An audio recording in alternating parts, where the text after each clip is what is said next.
6, we are beginning our Planning Commission agenda. First order of business, call to order. Mr. Chair, I'd like to amend the agenda to reflect postponing the approval of the minutes to the next meeting as they're incomplete and have some corrections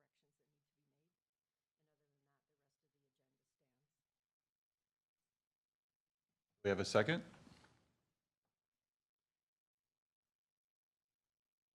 Mr. Chair, point of order. So we're sort of not there with approval of the minutes. That is the next item. We're almost making a decision on an item that we're not yet reviewing. Amending the agenda to remove it. That's what he asked me to do. I haven't called to order.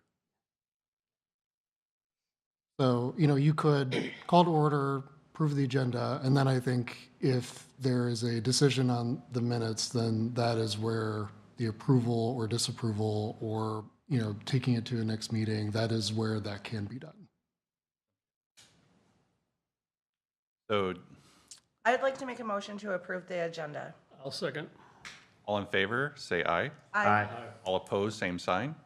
That carries. Item 2, approval of the minutes. Mr. Chair, I'd like to postpone the approval of the minutes to our next meeting because I think they're incomplete and need to have some corrections.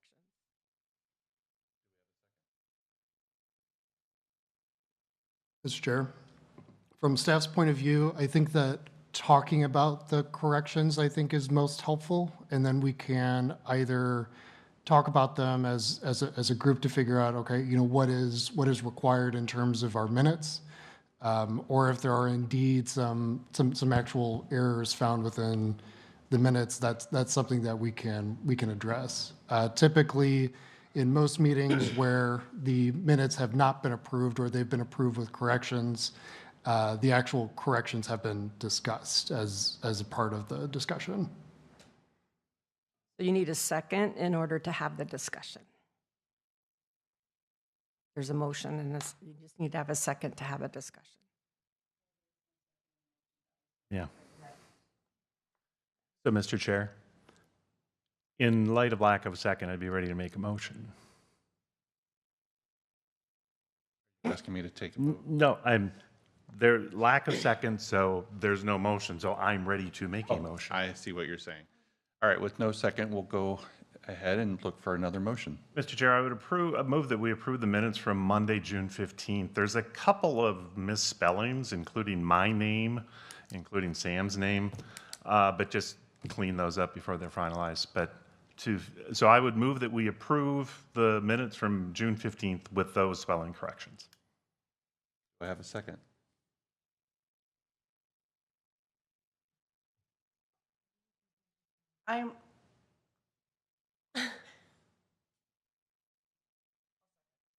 Do we have a discussion? I just feel like I specifically stated which items of the criteria that I disagreed with, and I asked for it to be recognized in the minutes. And all it reflects is it says that I objected. I voted no because I objected to criteria, whatever the numbers were. I gave my notes when I left, so I have to go back and research them if they don't have a recording of the meeting. I specifically asked for the reason, because I feel like I need to say why I disagreed. It's not in the minutes. And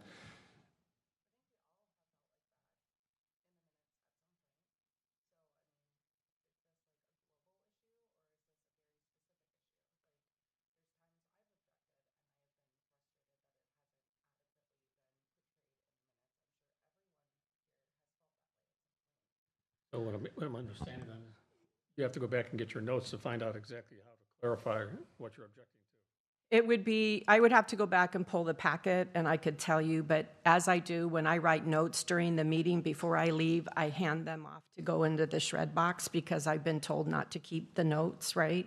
And so I don't have the notes. I can't just rattle off. That's all. Mr. Chair, if I could. I'm sorry, Ed, were you? No, go ahead, go ahead. And I hate to be this guy, but historically, I just have to say that I've been doing this long enough. I have seen administrations and staff that have provided 7 or 8 pages of minutes that summarize exactly what you're talking about. Commissioner Dackman got the floor and said he was in favor of this because of dot, dot, dot, dot, dot. Commissioner Wilson took the floor, was opposed to it because of dot, dot, dot. I've seen those type of minutes. I kind of liked those type of minutes because I thought that was always valuable when it would go forward to the mayor. What's happened over time with the change of staff and also city attorney advice to keep the minutes as short as humanly possible. That is the trend. That is what these folks have been told, that the minutes now reflect who was there and what the vote was, who made the motions, and that was it. So, and again, Tina, I'm not picking a fight with you, but if you get to put your arguments into the minutes of why you voted against it, I want my arguments in there of why I voted in favor of it. That's all I'm saying. It's just about, if you look at state statute, if you're going to say no, you have to say why. That's all. And I said, I'm saying no because I disagree with criteria 2, 3. I didn't go into all of the discussion. It could have been just the numbers quoted. Because I was the dissenting, right? And I specifically asked, and I didn't go into it during the vote itself. I just labeled the numbers that I disagreed with. And I didn't belabor that point. But, I mean, it's up to you. I mean, you can do what you want to do. If that's not to be included, then I will accept that. But, All right, we'll go ahead and take a vote. All in favor of approving Chuck's motion, say aye. Aye. All opposed, same sign. nay. Motion carries. Thank you. Item 3, public hearing. And city staff, do we have Harry? Yes, Mr. Chair. And just give us 1 second to move over.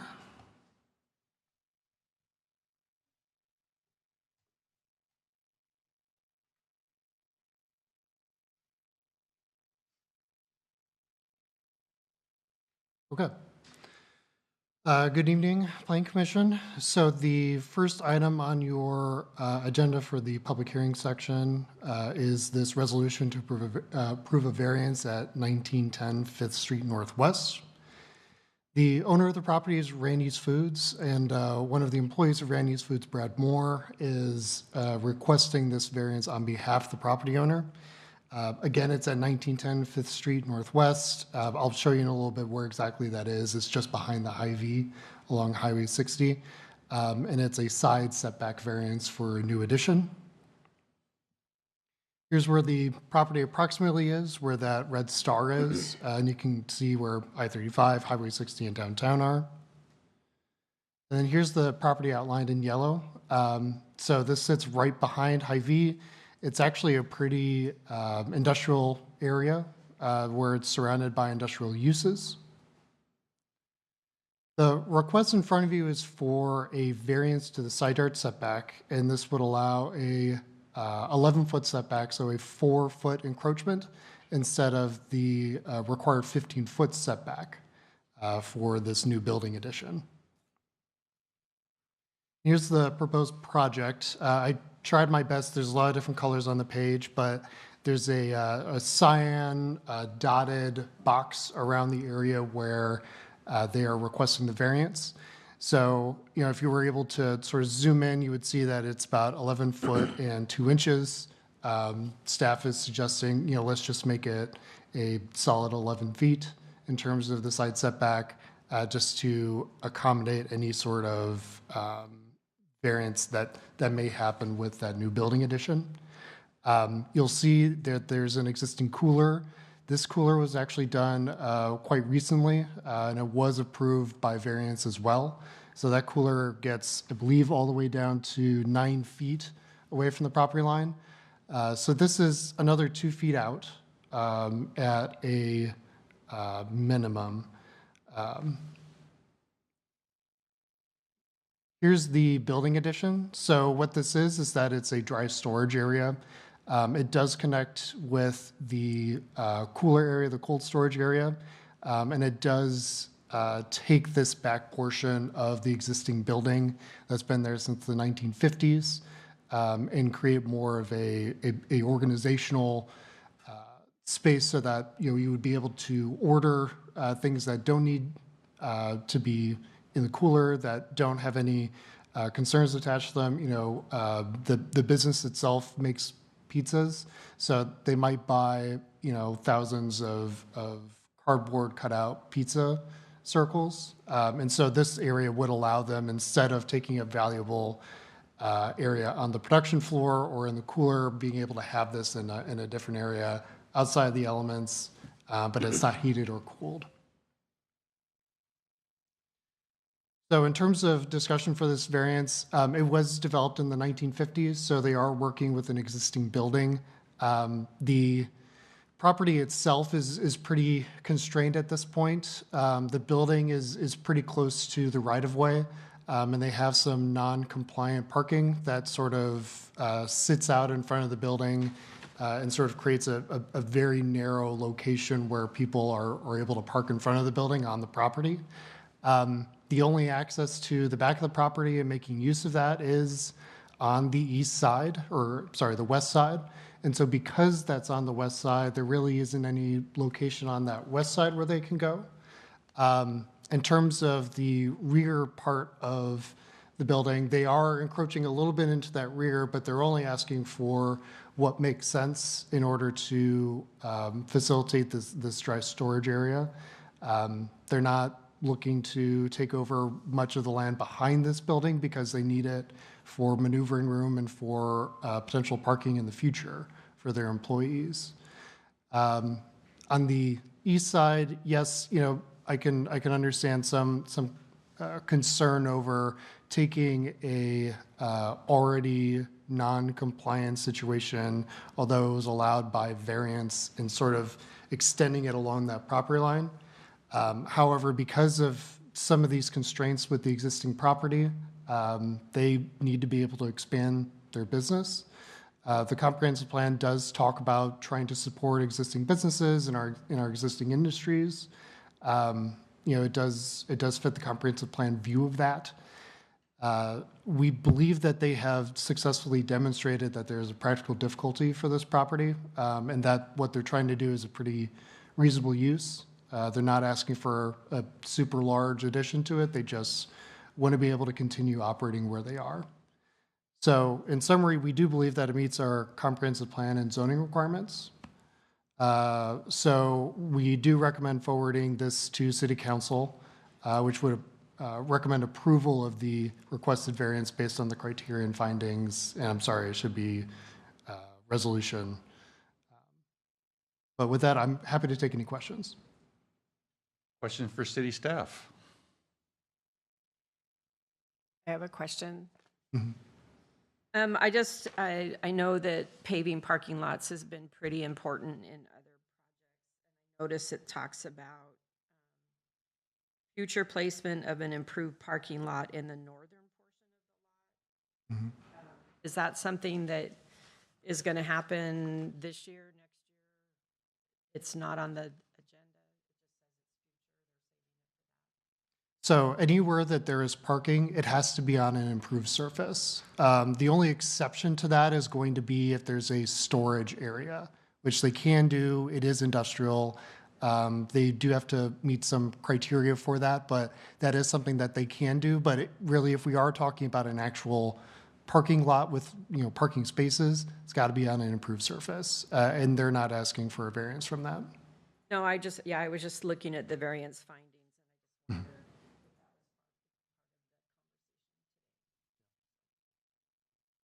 Onto that, I also, if you've ever gone to Hy-Vee to go through the drive-through for the, Oh, yeah, I'm familiar where the building is. so many people have to pull into their parking lot just to.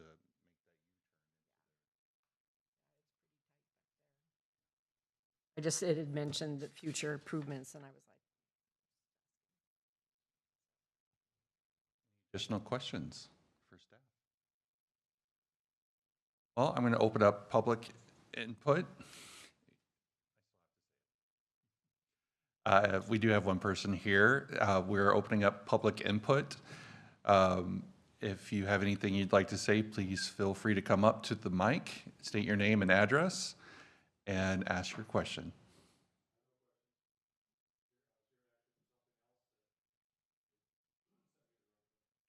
Well, it's good to see you, John. I'm just gonna sit here and watch you guys. All right, well, with that, we're going to close public comment as no one is here for comments, and we're going to bring it back for discussion. Mr. Chair, I just have one comment before there's a motion. That for those that were around for the last round of the comp plan, this particular neighborhood always just, I've been through multiple comp plans here. This neighborhood is perhaps the most transitionable. There's commercial, light industrial, residential, all within a stone's throw of each other. Over the years, we've had to be very creative in this neighborhood, and you mentioned the Hy-Vee turnaround with their drive. I mean, even that's kind of odd. Your pickup and your drive up kind of go head to head. And it's all because of this, the space constraints in that area. So just with that bit of history on it, that we've always had to be creative with variances. Almost a case study of the most complicated land use in Faribault. So I'm certainly fine with whatever's going on there. Also, I just want to add on the paved parking. It's something that I can discuss with staff later, but I drove by a recently improved fast food operation today that had about a dozen cars parked on the grass behind the building. So we can talk about that later. But yeah, if we're going to make folks make sure that there is impervious parking for their employees, we just always want to make sure we're enforcing it. And Mr. Chair, it is actually a public hearing, not a public comment.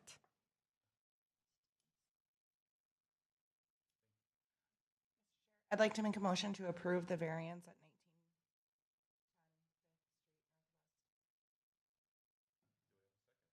I'll second.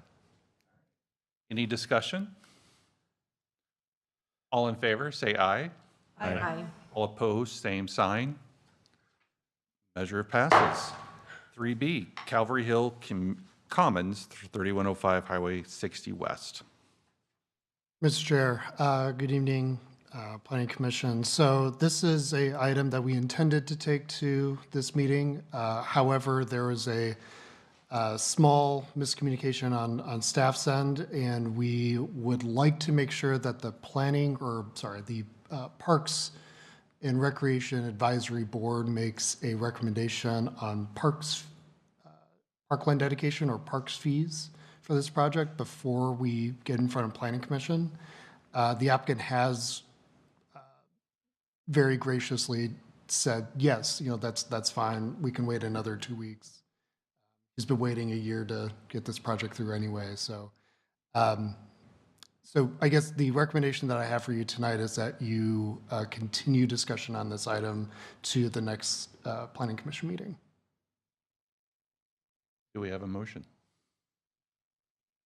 Make a motion delay, if that's your turn for the next meeting. All right, we have a first and a second. Do we have any discussion? All in favor, say aye. Aye. All opposed, same sign. Measure carries for 2 weeks from now. Item 4, request to be heard. Mr. Chair, for items 4 through 6, we do not have any items for those. Do we have any for them? So I guess we just have adjournment. Do we have?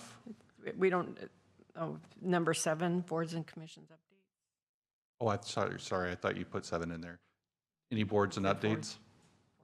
Yes, Mr. Chair. So Leslie actually took the last item that you all looked at, Faribault Townhomes, to City Council, and I believe that they all passed. I think it was unanimous in terms of the items. We will at some point work on a developers agreement. However, that's not anything that gets approved at Planning Commission. We would just go straight to City Council with that. I don't recall what the timeline is on the project.